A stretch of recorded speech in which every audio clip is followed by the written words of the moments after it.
So here we are on turn 5 in Geronimo.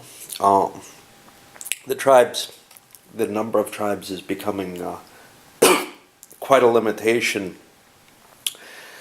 U.S. player ended up in the position player number 3, who has the least points right now. Should be kind of interesting because I'm not sure how much is available. And there's always the specter of the Civil War sitting out there. Might not happen, but every turn there's a decent chance, even if it hasn't happened yet. I mean, it's in the deck, and that's what's not in play each turn, which is more than half of it each time, so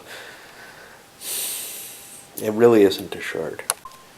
So, here we are on turn 5. And the U.S. player started devoting his resources into Nebraska, try to gain statehood there. Since he's the third player and in the worst place, he isn't really too worried about people trying to keep him from making states. They probably are willing to let him have a huge turn. However, the Sioux, and he got a smallpox, which knocked one of the Sioux tribes out. But the Sioux themselves went next. One of the 3 leading players went in, knocked out a town over in Minnesota. He's just trying to get his points. He's not trying to hurt the U.S. And then the 5th player, who's one of the 2 leading, the 2 tied for first, plays the American Civil War card finally. And that reduced the amount of troops and leaders that the U.S. has available to it and cannons. It's going to make it so New Mexico and Texas can't be played. There's no new railroads this turn. It's a painful card for the U.S. player. It is going to hinder his ability to grow greatly this turn. So the U.S. turn hasn't been a good one with the Civil War going on. They managed a number of points through battles. They won 4 points through victories in battles.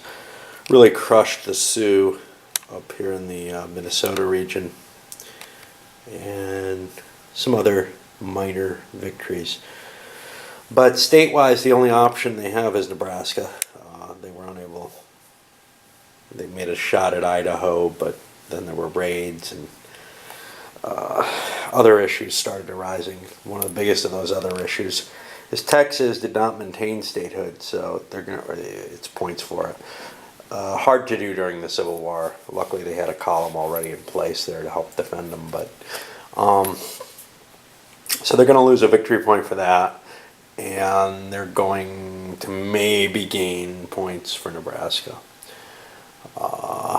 So the Mojave come off reservation. So they'll be back in the deck. That's sure to be an interesting... you could really get boned on getting one of those because if the U.S. isn't willing to accept the 2 points for you going on reservation, they can kill you 3 points. So if you're the leader, it's probably worth striking those tribes. If they're the leader. I'm tired. All right. So Nebraska's application for statehood had to wait until the war is over.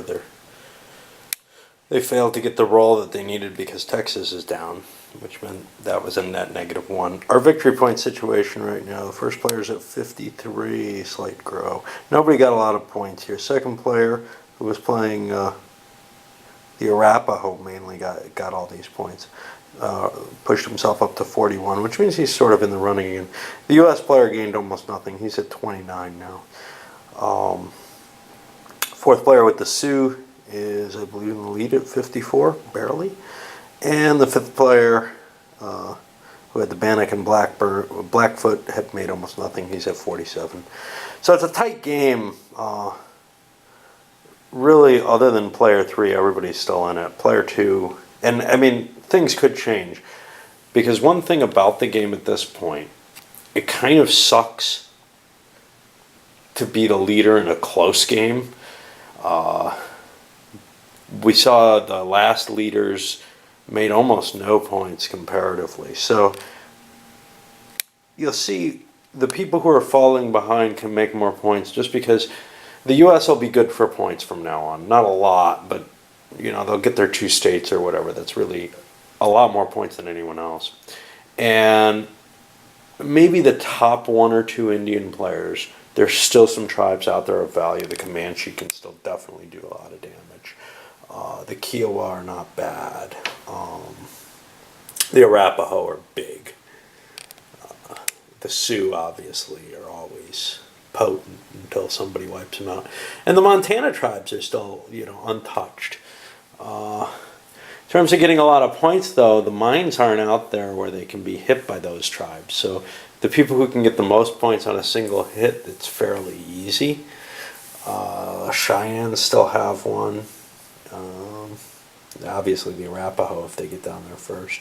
And the Bannock are still able to hit mines near them. Of course, more mines may show up. Got some new people going on reservation. The Navajo went back on. The Apache are completely on. And the Northern Cheyenne went on. So we got some people in jail now.